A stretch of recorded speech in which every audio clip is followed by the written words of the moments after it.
Hello everyone, আশা করি সবাই অনেক ভালো আছেন। আজকে একদম ছোট্ট একটা কন্টেন্ট আপনাদের সাথে শেয়ার করতে যাচ্ছি। আর এই কন্টেন্টে থাকছে কিভাবে গোলাপের ডাল থেকে গোলাপের চারা বানানো যায়। তো আমি এরকম গোলাপের গাছ থেকে গোলাপের ডাল কেটে নিয়েছিলাম এবং কাটিংটা একটু কোনাকুনিভাবে করেছিলাম এবং এরকমভাবেই দেখেছি যে কাটিংটা করতে হয়। আর আমি নর্মাল টেম্পারেচারের জলের মধ্যে 3 থেকে 4 ঘন্টার মতন ডুবিয়ে রেখেছিলাম, যাতে গোড়াটা একটু নরম থাকে। আর গোড়াটা একটু সামান্য স্লাইসের মতন করে দিলে ভালো হয় গ্রোথের জন্য।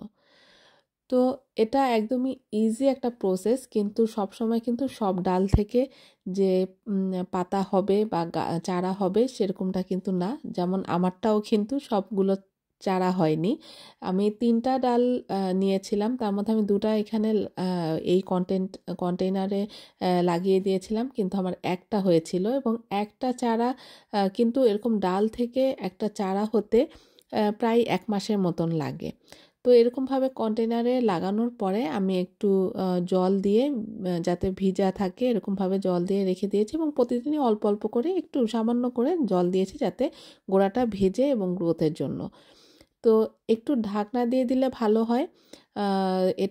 এটাও আমি এই প্রসেসিংয়ের মধ্যে আমি যেটা দেখেছিলাম এর আগে, যে এরকমভাবেই ডালটা লাগাতে হয় এবং একটু ঢাকনা দিয়ে দিতে হয়। আমি 12-13 দিনের মধ্যে যখন একটু সবুজ সবুজ ভাব এসেছে ডালে, তখন আমি খুলে দিয়েছিলাম এবং আমার 1 মাস পুরোপুরি সময় লাগেনি, 2-3 দিন হয়তো বাকি ছিল 1 মাস পূর্ণ হতে। তার মধ্যেই কিন্তু ডাল চলে এসেছে এবং পাতা সুন্দর কিন্তু গজাচ্ছে। আশা করি ফুলও হবে, সেটাও আপনাদের সাথে শেয়ার করব আশা করি। ধন্যবাদ সবাইকে।